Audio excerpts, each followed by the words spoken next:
여러분, 우리가 이 세상에 존재한다고 하는 것은 얼마나 희박한 일인가 여러분 혹시 아시는지 모르겠습니다. 정자가 난자에 수정될 확률이 2억 5천만 분의 1. 우리가 그 확률에서 태어난 사람들입니다.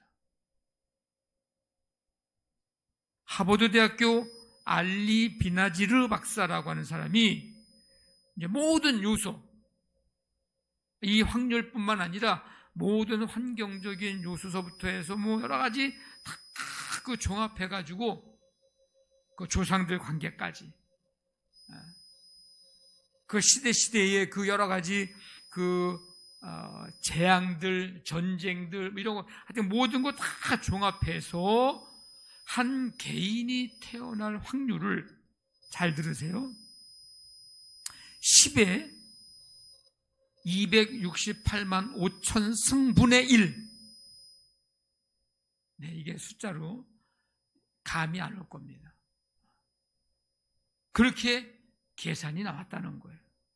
이거를 쉽게 얘기하면 200만 명의 사람이 각각 1조 개의 면을 가진 주사위. 주사위가 우리는 보통 면이 몇 개입니까? 여러분, 주사위가 6개? 7개? 6개. 1번부터 6번까지. 근데 1조 개의 면을 가진 주사위, 그거를 200만 명이 던졌는데 모두 똑같은 숫자가 나올 확률과 같은 확률이 한 개인이 태어날 확률 10에 268만 5천 승분의 1, 그거랑 같다는 거예요. 감이 전혀 안 올 겁니다. 어느 정도인지 상상이 안 되죠. 퍼센테이지로 만약에 하자면 0.0000000인데 0이 몇 개냐면 268만 4,998개의 0이 있고 끝에 이제 1이 있는 거예요. 그 퍼센트 정도의 수치, 그게 우리가 지금 한 개인이 태어날 확률이라는 겁니다. 그러니까 이 수치와 이 확률은 뭘 전달해 주고 있느냐면 우리가 이 세상에 존재한다고 하는 것은 확률적으로는 설명이 안 되는 사건이고 기적이라는 것입니다. 나도 기적이지만 여러분 지금 옆에 앞에 뒤에 계신 그분들도 기적이라는 거예요. 나도 귀한 존재이지만 그 사람들도 귀한 존재라는 거예요. 이 우주 어디에도 같은 조건에 다른 나는 없다는 것입니다. 우리는 지금 기적의 사람들끼리 앉아 있는 것이고 우리 기적의 사람들끼리 살아가고 있는 것입니다. 한번 따라해 볼까요? 우리는 기적의 사람들입니다. 네.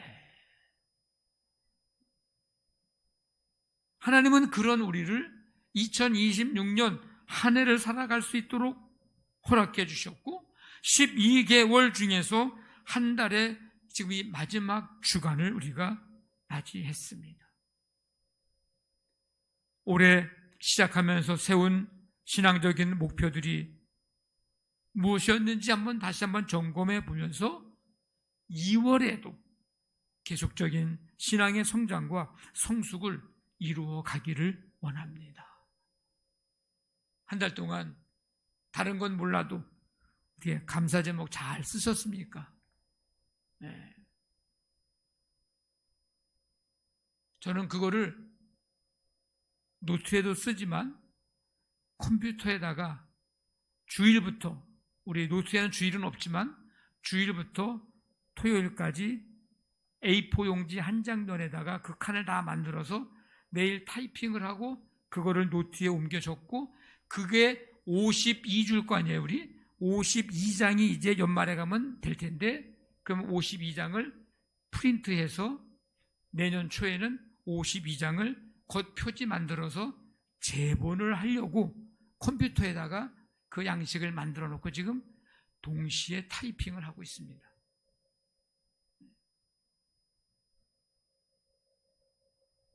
그런데 지금 한 달 동안 해봤지만 작은 것 하나의 감사의 제목도 평소에는 생각을 잘 안 했는데 이것도 감사하구나. 오늘 감사할 일이 별로 없는 것 같은데 하고 다시 한번 또 가만히 하루의 삶을 돌아보면서 내가 했던 일, 만났던 사람, 갔던 곳 뭐 등등의 일들을 한번 쭉 점검해 보면 하나하나가 감사의 제목들이 되더라고요. 우리 올 한 해 동안에 요거 한번 잘 해봅시다.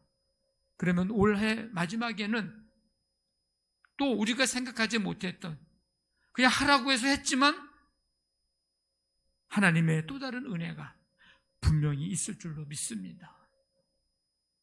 여러분들은 여러분 자신을 아시나요? 얼만큼 아시나요? 사람들은 자신을 얼마나 알까? 그래서 심리학자들이나 이 뇌과학자들의 관점에서 보면은 아주 일부분밖에 알지 못한다고 합니다. 그러니까 우리가 생각보다 자기 자신을 잘 모른다는 거예요. 알고 있다면 그거는 정말 빙산의 일각이라는 겁니다. 뾰족 나온 거 그거. 근데 그 밑에는 더 엄청 큰 게 있잖아요. 이 화면이 안 나와서 좀 아쉬운데 심리학자 조셉 루프트, 해리 잉햄 이 두 사람이 자신에 대한 지식을 4가지 영역으로 나누었어요. 그것을 소위 조해리의 창이라 이렇게 부릅니다. 조셉 루프트의 조, 해리 잉햄의 해리, 이 두 사람의 이름의 앞자리를 따가지고 조해리의 창, 조해리스 윈도우 이렇게 불러요. 나와 타인 사이의 마음의 창이라는 이제 그런 뜻입니다. 여기 보면 이렇게 창문이 이제 사각으로 되어 있잖아요. 사각으로 되어 있어가지고 이거를 이제 4등분으로 나눠요. 나누면 하나는 나도 알고 타인도 아는 나의 모습. 한쪽에 이제 그걸 우리 열린 창이라고 얘기합니다. 공개된 나의 공적인 모습. 나도 내가 누군지 아는 거야. 나도 쉽게 얘기하면 내가 목사야. 여러분들도 내가 목사인 거 알잖아요. 나도 알고 다른 사람도 나를 아는 모습. 그게 한 면이고, 한쪽 면은 나는 모르지만 타인은 나를 아는 모습. 뭐 나의 습관, 말투, 태도, 뭐 이런 거 있죠. 쉽게 얘기하면 뭐 걸음걸이 이런 거. 나는 잘 어떻게 걷는지 모르는데 다른 사람들은 내 모습을 보잖아요. 그럼 어쩌면 이렇게 뭐 아빠와 똑같냐, 뭐 우리가 그런 얘기 하는 것처럼 그런 모습, 눈먼 창이라 그래요. 블라인드 윈도우, 아까는 이제 오픈 윈도우. 또 한 가지의 창, 나는 알지만 타인은 나를 모르는 모습, 숨겨진 창, 히든 윈도우예요. 이거는 뭐예요? 나만의 비밀, 콤플렉스, 뭐 이런 거. 뭐 신체적인 것도 나만 아는 게 있어요. 다른 사람은 모르잖아요. 예를 들면 뭐 그런 것들. 그 다음에 미지의 창, unknown 윈도우에 나도 모르고 너도 몰라 나를. 잠재적인 자아, 히든. 이런 이제 4개의 그렇게 창을 내서 나와 타인 사이에 마음의 창을 이야기하는 사람이 이 두 심리학자입니다. 조해리의 창이라고 되어 있어요. 한번 찾아보시면 더 좋을 것 같아요. 근데 이거의 목적은 뭐냐면 자기의 이해를 넓히고 타인과의 소통의 질을 높여가지고 더 건강한 관계를 만드는 데에 이 조해리의 창의 목적이 있습니다. 그래서 이 조해리의 창을 통해서 보면 우리가 아는 나는 전체 4분의 1, 4개의 창이잖아요. 4분의 1이잖아요. 그것보다 훨씬 더 이하일 가능성이 많다. 그런 의미에서 시편 139편을 보면서 우리는 나보다 나를 더 잘 아시는 하나님을 고백하지 않을 수가 없습니다. 그 하나님 앞에 겸손해질 수밖에 없습니다. 자, 그렇다면 여러분들은 예수님을 아십니까? 얼마나 예수님을 아십니까? 좀 질문이 좀 이상할 수 있습니다. 왜냐하면 보통 하는 질문은 예수님을 믿습니까? 이렇게 우리가 묻죠. 예수님을 영접했습니까? 이렇게 묻죠.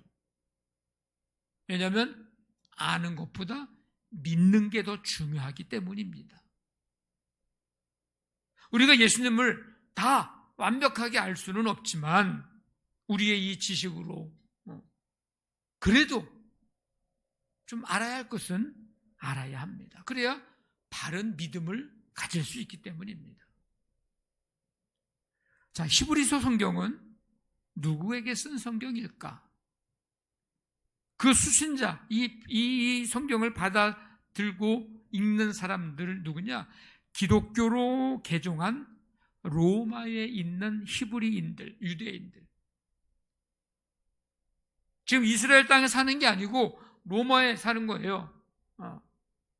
근데 그들이 유대교가 아닌 유대교에서 기독교로 이제 개종을 한 사람들.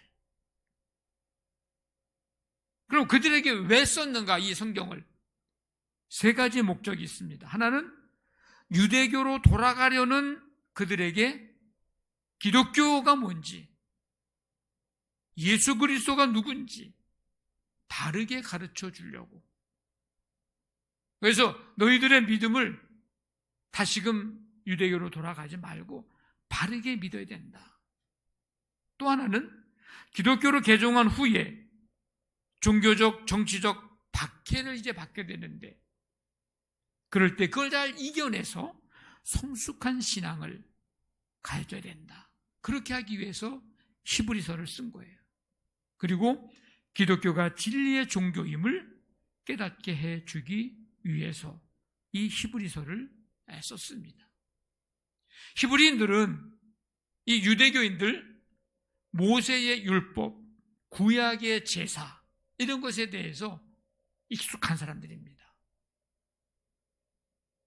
그런데 그들이 예수 그리스도를 구주로 믿고 난 이후에도 이전의 유대교의 습관과 전통으로 자꾸 돌아가려고 하는 그런 경향을 보였습니다. 특별히 정치적, 종교적 박해가 있을 때는 더더욱 그런 모습들이 많이 나타나게 됐고요. 예를 들면 이런 생각이죠. 그냥 유대교에 있을 걸 괜히 예수 믿어가지고 그냥 힘들게 사네. 이런 생각. 다시 유대교로 돌아갈까? 이런 갈등. 이런 것들이 지금 기독교로 개종한 그들에게 있었다는 겁니다. 믿음이 흔들리고 있었다는 거예요. 이때의 제일 문제는 뭐냐? 박해가 아니고 유대교로 돌아가려고 하는 생각이 아니고 뭐 그런 생각 가질 수 있죠. 그런데 제일 문제가 뭐냐? 예수님에 대한 분명한 이해와 믿음이 부족하다는 것입니다.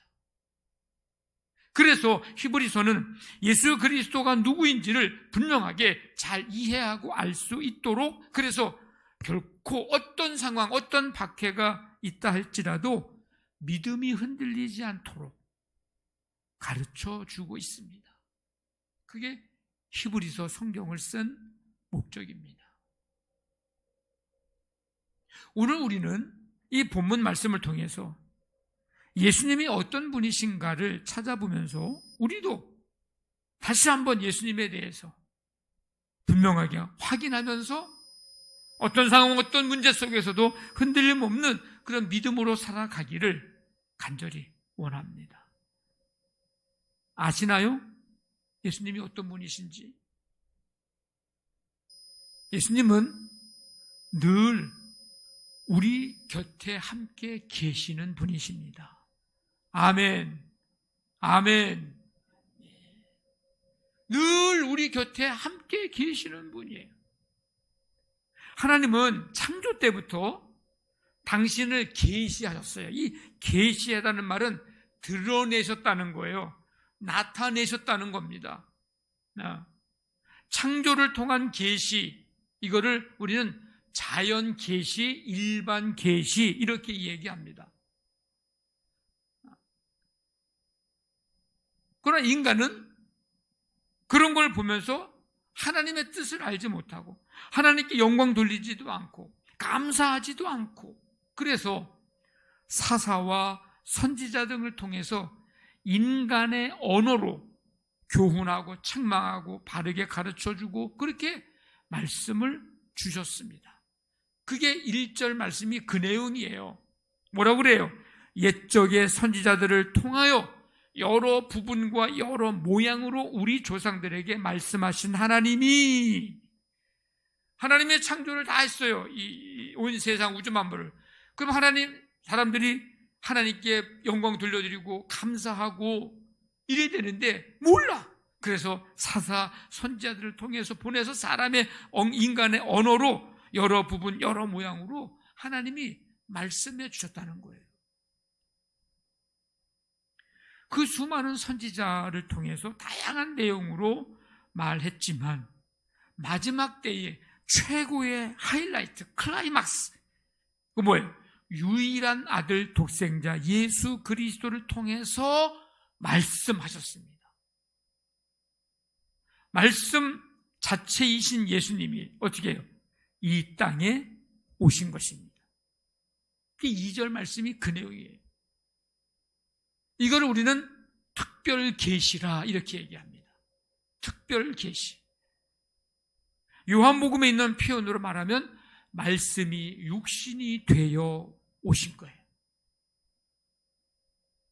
예수님은 말씀이십니다. 말씀이 육신이 되어 우리 가운데 거하심에, 말씀이신 예수님이 육신의 몸을 입고 우리 가운데 거하신다. 이거는 늘 우리 곁에 함께 하시는 분이라는 것입니다. 그래서 사도 바울이 빌립보에서는 이거를 이렇게 얘기했어요. 그는 근본 하나님의 본체시나, 오늘 3절에 있죠. 본체의 형상이시라.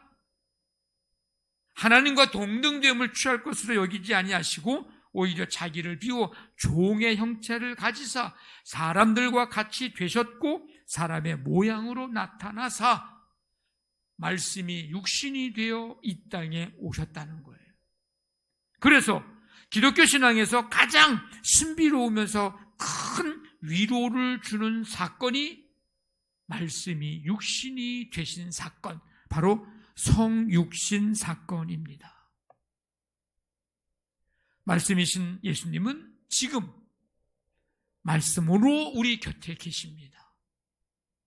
말씀이신 예수님은 지금 말씀으로 우리 곁에 함께 계십니다. 그냥 창조주로, 그냥 높은 곳에 통치자로 하나님만으로만 계셨다면 우리가 이 땅에서 겪고 사는 아픔이나 괴로움이나 슬픔이나 눈물이나 배고픔이나 배신감이나 이런 것에 대해서 그냥 관념적으로만 아셨을지는 모르지만 육신이 되어 육신의 몸을 입고 사람의 모양으로 오셨기에 우리의 이 땅에서 겪는 우리의 모든 것들을 똑같이 느끼셨습니다. 울기도 하시고 화도 내시고 배신감도 경험하시고 괴로워하시고 그래서 불쌍히 긍휼히 여기시는 그런 주님의 모습을 우리가 보게 됩니다. 여러분 아십니까? 말씀이신 예수님은 늘 우리 곁에 함께 계시다는 것을. 그래서 예수님의 또 다른 이름이 뭐예요? 마태복음 1장 23절에 나와 있는 임마누엘, 예수님의 또 다른 이름입니다. 하나님이 우리와 함께 계시다. 요즘 인기리에 상영되고 있는 영화가 있습니다. 신의 악단이라는 영화예요. 저도 아직 못 봐서 지금 이제 보려고 그러는데, 저는 뭐 영화도 영화인데 유튜브에 보면 그 영화에 나온 곡들, 찬양들이 지금 많이 이렇게 나와 있어요. 제가 그 찬양을 쭉 들으면서 이건 그냥 보통 우리가 듣고 있는 그 찬양의 가사들하고는 그 북한의 실정이나 상황을 알며 그 찬양을 들으니까 그 가사 하나가 또 다르게 느껴지더라고요. 근데 그 곡 중에 이문세가 부른 곡인데 임영웅이 불러가지고 더 유명해진 사랑은 늘 도망가, 어떤 드라마의 OST로도 이제 나왔던 노래인데 그 노래의 가사를 바꿔서 개사라고 해야 그러죠. 주님은 늘 내 곁에 라는 제목으로 이제 이 노래가 불려집니다. 한번 들어보세요. 제가 가사를 한번 쭉 봤어요. 이런 가사가 나옵니다. 어둠이 와도 주님은 늘 내 곁에, 세상이 변해도 주님은 늘 내 곁에, 영원히 내 곁에 머물러 계시는 주님에 대한 그런 찬양이에요.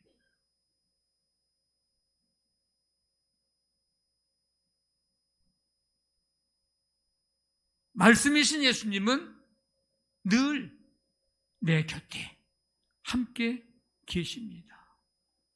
그렇기 때문에 그래서 우리는 소망 없는 세상, 낙심과 절망의 연속인 세상에서 살고 있지만 예수님의 말씀에서 우리는 소망을 갖게 되고 그 어디에서 위로받지 못하고 그 누구에게도 위로받지 못하지만 예수님의 말씀에서 위로를 받고 세상을 바라보고 환경을 바라보고 사람을 바라보면 있던 힘도 빠지지만 예수님의 말씀에서 다시금 힘을 얻고 어떻게 살아야 할지 어디로 가야 할지 알 수 없는 세상에서 예수님의 말씀으로 삶의 방향을 잡고 살아갑니다. 예수님이 늘 우리 곁에 함께 계심을 모르셨다면 오늘 꼭 확실히 알고 가시기를 바랍니다. 예수님이 늘 우리 곁에 함께 계심이 믿어지지 않았다면 오늘 꼭 믿음 가지고 나아가시기를 바랍니다. 여러분 아시나요? 예수님이 어떤 분이신지? 예수님은 하나님 우편에 앉아 계신 분입니다. 3절에 보면 하나님의 영광의 광채이시며 하나님의 본체의 형상이신 예수님, 말씀으로 만물을 창조하시고 붙드시는 예수님, 죄를 깨끗하게 하신 예수님, 그 예수님은 우리의 죄를 대신 속하기 위해 십자가에서 죽으시고 부활하시고 승천하셔서 3절에 보니까 지극히 크신 이, 즉 누구예요? 하나님의 보좌 우편에 앉아 계십니다. 이 예수님이 하나님의 보좌 우편에 앉으셨다고 하는 것은 다 끝났다는 선언입니다. 다 끝났어. 구약의 제사장들은 성소에서 사역을 할 때 결코 앉아 있을 수 없었어요. 죄를 씻는 제사가 반복되어야 했고요. 할 일이 끝이 없었기 때문에 제사장이요 앉아 있을 수가 없어요. 하지만 예수님은 지금 하나님 보좌 우편에 어떻게 하고 계세요? 앉으셨습니다. 이건 뭐예요? 죄사함의 사역을 마치셨다는 거예요. 예수님이 십자가에서 돌아가실 때 마지막으로 하신 말씀이 뭔지 기억하십니까? 다 이루었다. finished. 끝났다. 그러고서 돌아가셨다 그랬어요. 여러분, 사탄의 속삭임에 넘어지지 마시기를 바랍니다. 우리가 믿음으로 살지만 때때로 실수하고 이런저런 일로 넘어질 때, 야, 네가 그러고도 그리스도인이야? 라고 참소하는 그 사탄의 소리에 여러분 흔들리지 마십시오. 갈등도 하지 마십시오. 넘어지지 마십시오. 여러분 아십니까? 우리는 예수 그리스도께서 단번에 대속의 사역을 마치시고 하나님 보좌 우편에 앉아 계시다는 사실을, 그래서 우리는 그 은혜로 누가 뭐라고 해도 난 하나님의 자녀가 됐고 그리스도인이 되었고 주님의 제자가 되었다는 사실,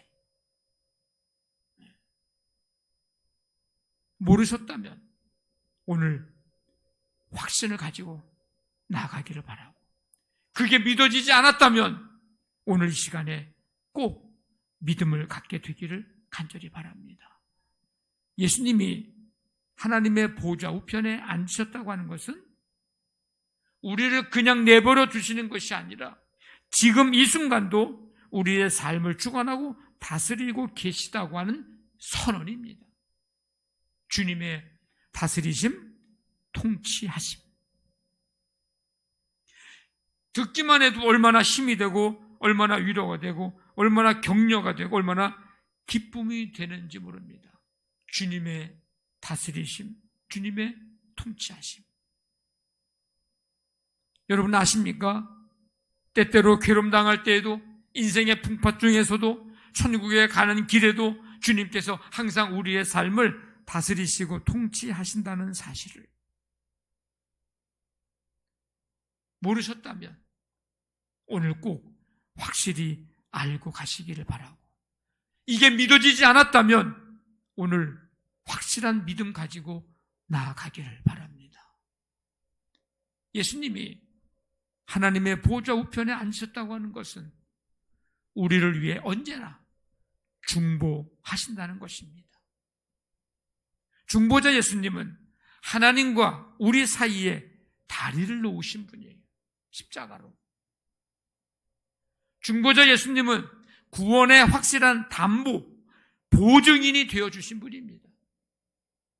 십자가에서 죽으심으로.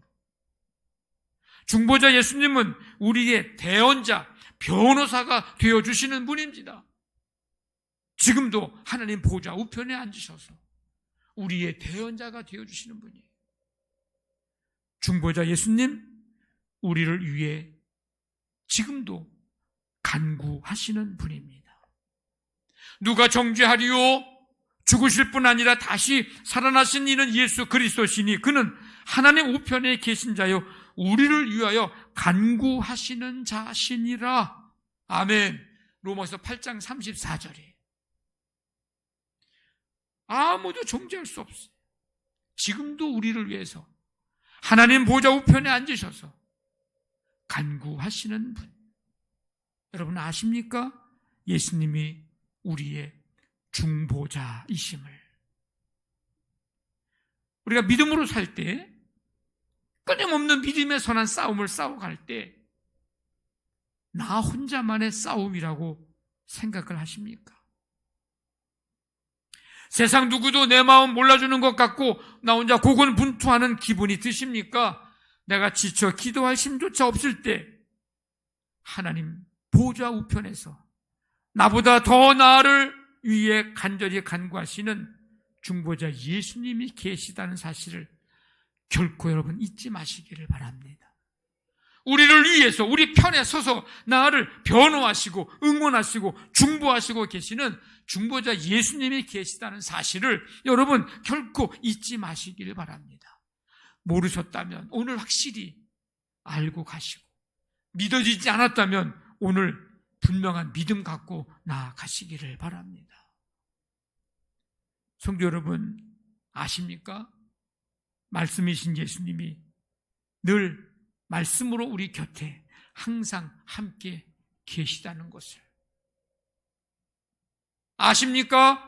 중보자 예수님이 하나님 보좌 우편에 앉아 계셔서 지금도 여전히 우리의 삶을 다스리시고 언제나 우리를 위해 변호하시고 응원하시고 중보하고 계시다는 사실을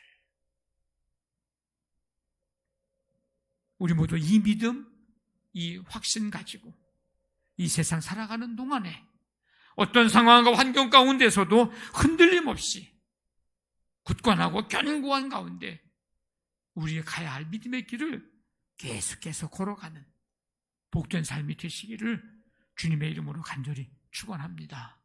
아멘.